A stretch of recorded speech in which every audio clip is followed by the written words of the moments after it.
12 years ago, I had my first introduction to the works of Charles and Henry Greene. One of the details that stood out and caught my eye was the protruding ebony spline that connects between the tabletop and the breadboard ends. When I first saw that, I thought it had such elegance, beauty, and in my opinion, probably one of the coolest details that the Greene and Greene makes. So without a doubt, I knew I had to try and make me one of these.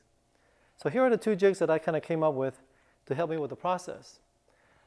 This first one here is for helping me cutting the slot. And this jig here is for helping me shaping and cutting the ebony that fits into the slot. So let me just show you how these work. So here we have a top that's ready to be routed for the slot. The breadboard is installed and is positioned to where I want it, which is 3/16 of an inch above the tabletop. That's what the jig is set up for. So before I do any routing, let me just show you what I'm trying to accomplish here. So here I have a drawing of my routing pattern.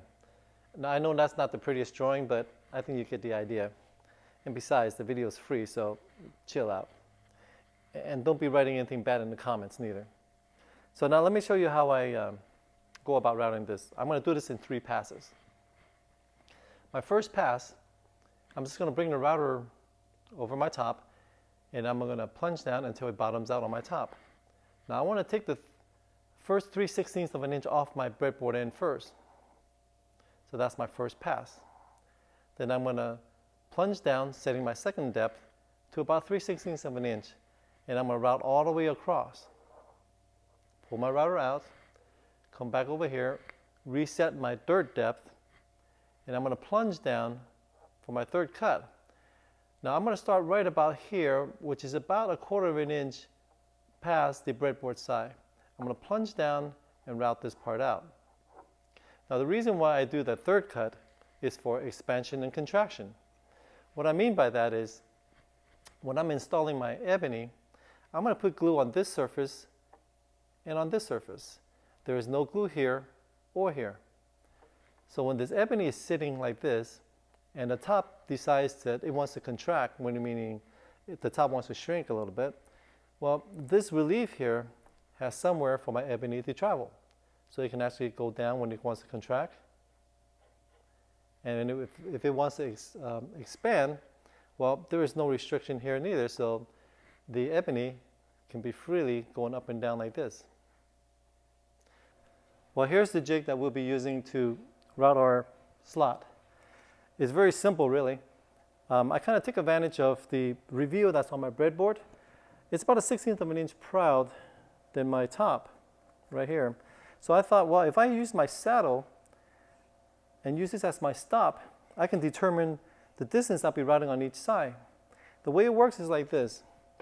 You basically straddle this over here, bring the jig against my breadboard as my stop, make sure it's flush, clamp it down, and now I'm ready to route. So with this jig, I use a collet. Now obviously this is attached to the router. If you've never seen a collet, you should get yourself a set because it's really great when it comes to making jigs.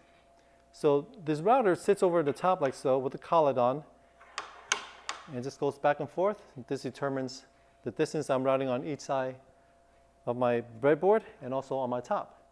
Now let me show you how I make this jig. Now this jig is basically very simple to make. I have a platform where my router sits, and I have a slot here. The slot is exactly 3/4 of an inch because the outer diameter of this collet is 3/4 of an inch. It fits right in here like so. Okay, it has no room to play. It has to be perfect. There's no slop. So to determine the distance from here to here, well, looking at my jig, I want to route about 1.5 inch on my breadboard side and 2 3/4 inch on my tabletop side. So with the collet, you have to remember the size of your router bit. Now I'm using a 3/4 inch collet and a 5/16 of an inch bit. So when this thing comes through like this, there is space on each side. What I mean by that is the collet will actually hit my jig before my router bit will. So I had to determine what is the space between there, so I would make sure that I would have that extra space allotted for that. So 3/4 inch outer diameter 5/16. So 3/4 minus 5/16, that gives me 7/16. So I have about 7/32 on each side. So if I want to route 1.5 inch on this side, I want to make sure that my stop here is brought back 1.5 plus 7/32. Same thing on this side. Very simple, you glue it up. Here's your saddle. That's it. Well, my jig and my router is all set up, ready to go. The next step is setting my depth for my cuts. The first cut, if you remember, is very simple. All we have to do is bring it over to the top side, bottom it out, like so, release that. That's your first cut. The second cut, I'm going to use these stops over here, and I'm going to set it there right here for you right now. So I'm going to use a spacer, put it right underneath here, release my stop, let it come down, lock it in, and there's my second cut. Now the thickness of my spacer is really determined by the thickness of my ebony. Now it's about 3/16. What I want to do is I want to cut it just below my ebony, so when the ebony is installed like this, you see this? The ebony is just barely proud of that, and that's where I want it. So for my third stop, it's very simple. All I have to do is flip it over to this little guy right here. Just flip it over, and that's my third one, my third cut. So here we go.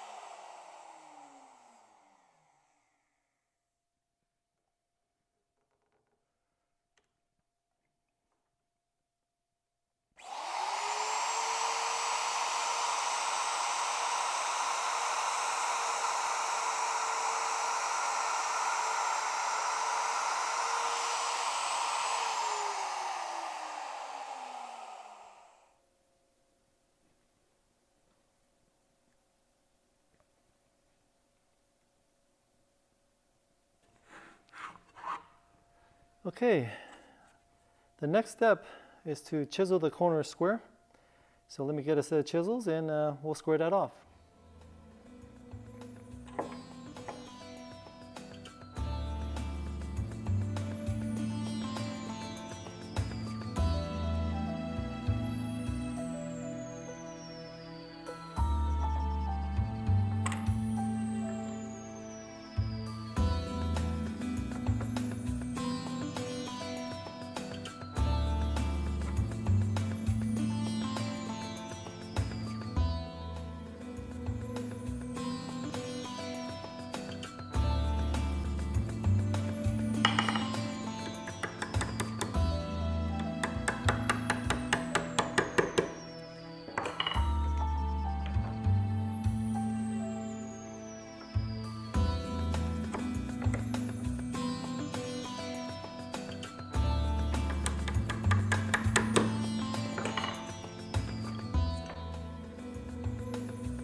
Well, I think we're ready for the ebony. Well, here's the jig that I use for cutting the ebony spline. Now, there's two things that's going on here. The first thing is I want to cut the pattern. If you can take a look at this pattern, right here mimics the breadboard end, drops down and follows the tabletop. The second thing is I want to cut the profile. If you look closely, you see this little pillowy effect? Well, here's the bit that I use for that. It's made by Whiteside. These past couple of years, I partner up with Whiteside, and now they pretty much custom make all my bits for me, including the 5-degree chair making bit that I use for my Maloof inspired rocking chair. All I do is send them my specs, and well, here it is. Now I wanted a bit that's not too round, not too curvy. Like this one here, it's just a little bit too much curve for me. So I wanted a bit, a profile like this, just shallow enough that gives me that very subtle, elegant look. Now let me put this back together and let me show you how it works. With the bearing on this bit, basically all it is doing is riding against the pattern. So when I'm cutting, it would cut the pattern and the profile at the same time. Now let's go to the router table and I'll show you how to set it up. So to set the height of the bit, my goal is really to find the center of the bit to meet the center of the ebony. Now you can just eyeball it or you can take a measurement. So I'm going to take this out and let me just show you how I measure it. Now I know, I'm going to turn this one around so you can see a little bit clearer. The ebony would be sitting at this surface here. Basically, I'm going to do is find the center of the bit. I take the overall measurement, which is 1 1/8. So half of that would be 9/16. That would be the center of the bit. I can measure from the top. So if I put a ruler here, if I raise my bit to 9/16, I know that the center of my bit will be flush against my platform here. So because my ebony is 5/16, I need to raise it up half of that distance, which is 5/32. So from here, I just have to raise it up another 5/32 and I should hit center, just like this. So here I have my ebony stock ready to go. I'm going to position this in place, put my clamp down, secure it.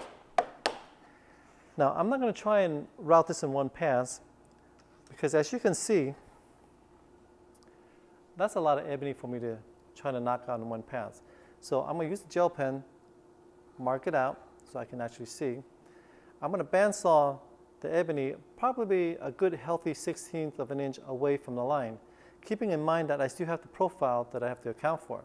So let me go to the bandsaw and I'll be right back.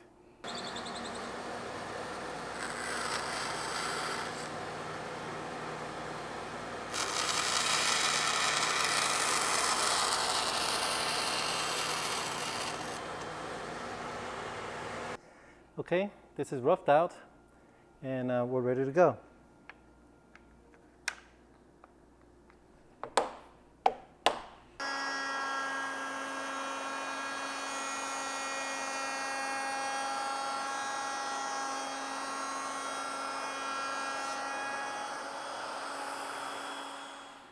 Okay, well let's see what we got here. Let's take a look at this. Ooh, I'm impressed. Okay, so here's our ebony ready to be installed. Now I just want to point out that the jig make the ebony a little bit longer on each side so you can make your adjustment. What I mean by that is, if you can see closely here, now if I have my ebony sticking out this way, if you can see, this is a little bit too much. I want this profile to meet this profile right here. So I want to back it off until I say, you know what, right here is where I like it. Now I have lines drawn out from the top where my mortises is. So basically I'm going to transfer this line right over here. I'm going to cut this in first, and I'm going to come back, push it against here, and I'll mark this side and I'll cut it off. So let me just cut this in first. So I cut this in off already. So what I'm going to do is I'm going to push it tight against this side. And I'm going to trim off my line right here. I have my line marked right here. I'm going to trim it down. Now I'm going to cut on the waist side. I definitely don't want to undercut it. If it's too small, then I have to make another one. If it's too big, I can always remove a little bit off of that. So let me cut this and we'll fit it in. Well, I cut the end off the ebony and it was still a paper shim too big. So I just took some sandpaper and I sanded it until it fits. Now with Bubinga, it has to be pretty much right on. I don't know what possessed me to use Bubinga for this video, but hey, you know what? I'm almost there. Let's see if we can just drive this home.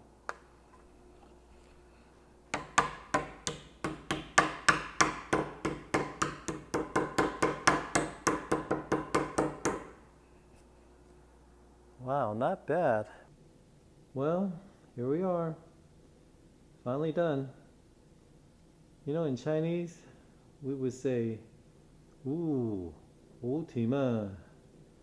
but in English, it means sweet.